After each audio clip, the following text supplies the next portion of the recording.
Brought to you by Agilus Diagnostics.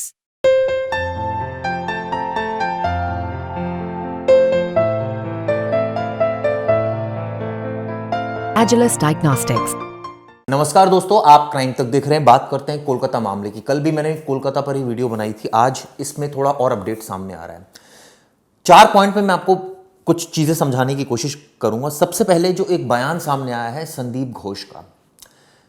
दोस्तों, एक बात सामने आ रही थी कि सेमिनार हॉल में ये मर्डर हुआ था और उसके बाद उसके आसपास रेनोवेशन का काम शुरू हो गया था।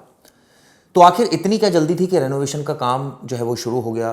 अभी तो 8 की देर रात ही पूरा वाकया होता, 8 अगस्त की, और उसके बाद अचानक रेनोवेशन का वर्क शुरू हो गया था।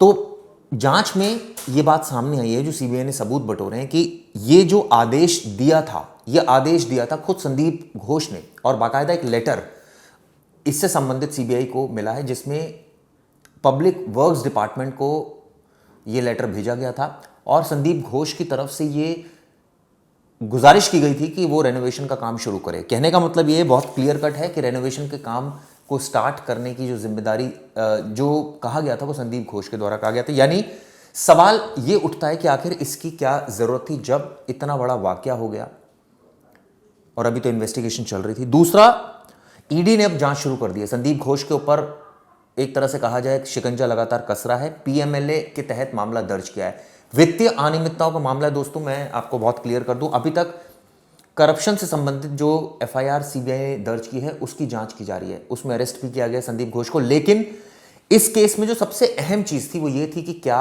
संदीप घोष मर्डर में इन्वॉल्व है।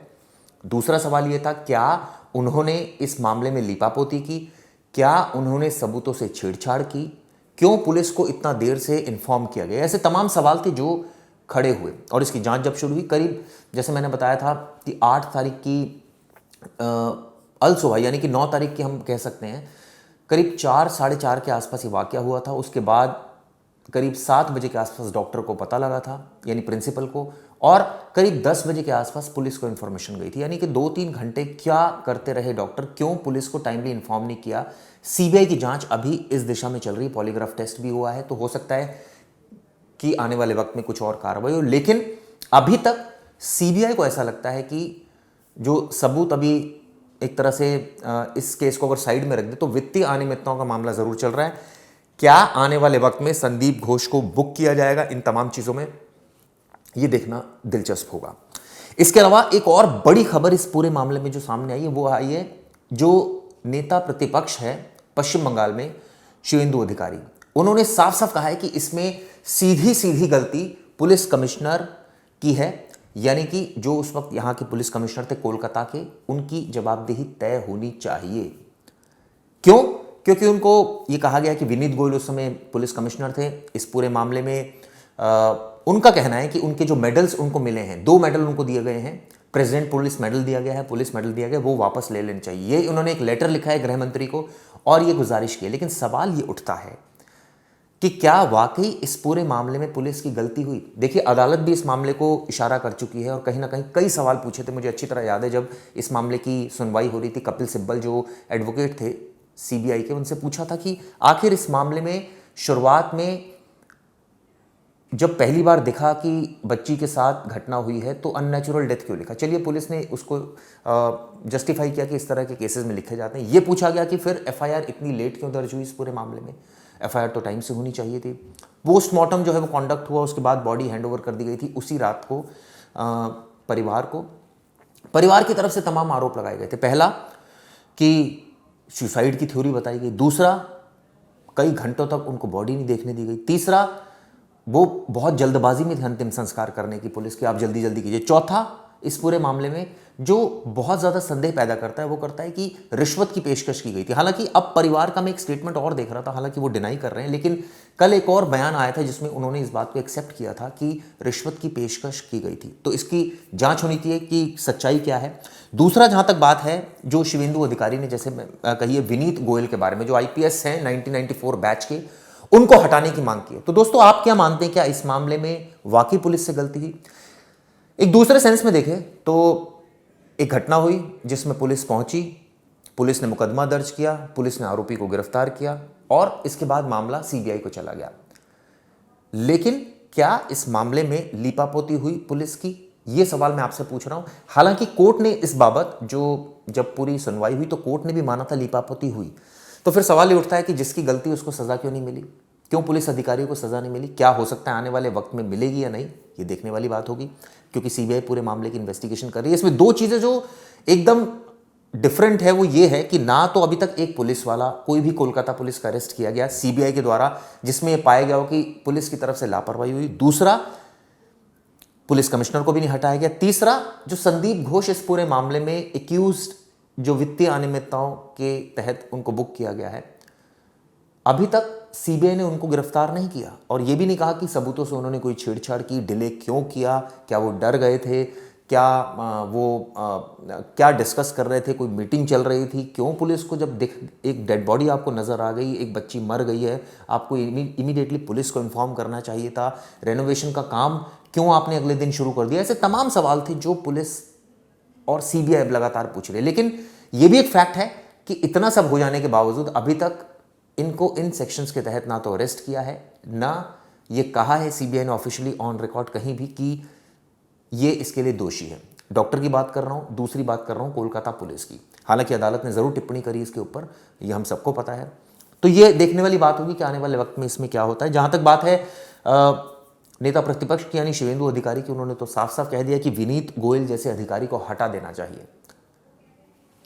लेकिन हटाएंगे तब जब कोई गलती होगी, ऐसी गलती जो कि दिखेगी, या तो सीबीआई अपनी जांच में बात माने कि गलती हुई है, या कोलकाता पुलिस की कोई इंटरनल इंक्वायरी इस बात की माने, या पश्चिम बंगाल सरकार माने, कोई तो माने कि गलती हुई है, हम और आपके कहने से गलती हुई है, या फिर कोर्ट का कोई ऐसा सख्त टिप्पणी आए कि गलती हुई है और ऐसे में एक्शन लीजिए उन लोगों के खिलाफ जिन्होंने लापरवाही बरती है।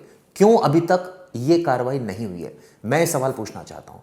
मैं तो चाहता हूँ हमारे दर्शक भी इस बारे में अपने कमेंट्स करें कि अभी तक ऑफिशियली क्यों किसी पुलिस कर्मी के खिलाफ ऐसी मामला दर्ज नहीं हुआ कि इसने लापरवाही बरती, सबूतों से छेड़छाड़ की, या डॉक्टर संदीप घोष ने कुछ इस तरह की घटनाएं की।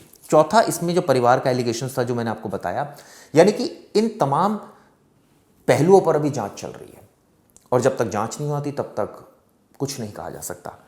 ऐसे में ईडी की एक अलग जांच चल रही है। इसका मतलब साफ है जो ईडी इस पूरे मामले में एंटर हुई है, ये मैं थोड़ा सा अलग आपको बता रहा हूं, क्योंकि अभी तक हमने ये चारों पॉइंट डिस्कस किए। शिवेंदु अधिकारी का मैंने आपको बताया जो उनकी डिमांड है, मैंने आपको ये भी बताया कि परिवार का क्या एलिगेशन था, मैंने आपको ये भी बताया कि संदीप घोष को लेकर और इसमें कोलकाता पुलिस की जो भूमिका थी उसको लेकर अभी तक सीबीआई ने कोई डायरेक्ट उनको एक्यूज नहीं किया है।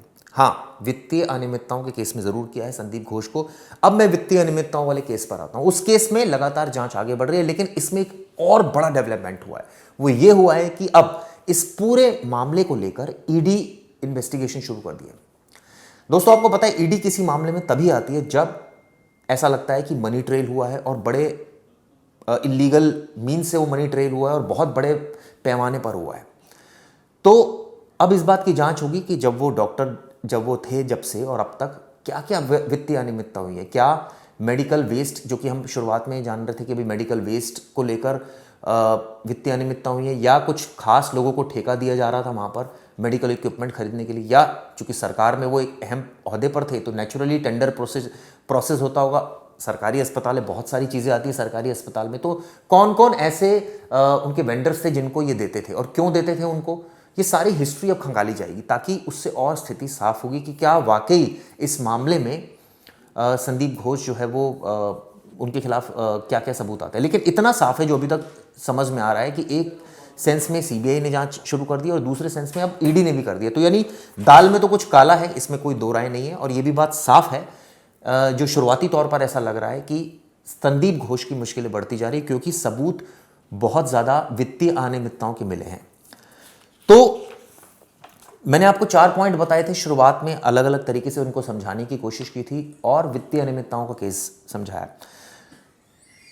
ये वीडियो दोस्तों आपको कैसी लगी आप हमें ज़रूर बताइएगा। लेकिन इससे पहले जाते जाते एक बात मैं आपको और बताता जाऊं। इस मामले में एक रिपोर्ट भी सामने आई है, हालांकि अभी इसकी कॉन्फर्मेशन नहीं हुई है, तो मैं ये अभी आपको इसलिए नहीं बताना चाह रहा हूं क्योंकि अगर मैं बताऊंगा तो हो सकता है कि बाद में वो डिनायल हो जाए। तो मैं ये डीएनए से संबंधित रिपोर्ट है, इसके बारे में मैं अगली वीडियो में आपसे खुलासा करूंगा। फिलहाल आपने वीडियो देखी, इस पर ज़्यादा से ज़्यादा कमेंट्स कीजिए। ये मैंने वीडियो कैसी बनाई इस बारे में लिखिए, जो मुझसे कमी रह गई उस बारे में आप बताइए, जो मैंने अच्छा किया उसको भी बताइए, और आप अपने सजेशंस भी दीजिए ताकि हम और अच्छी वीडियो आपके लिए बना सकें। धन्यवाद दोस्तों।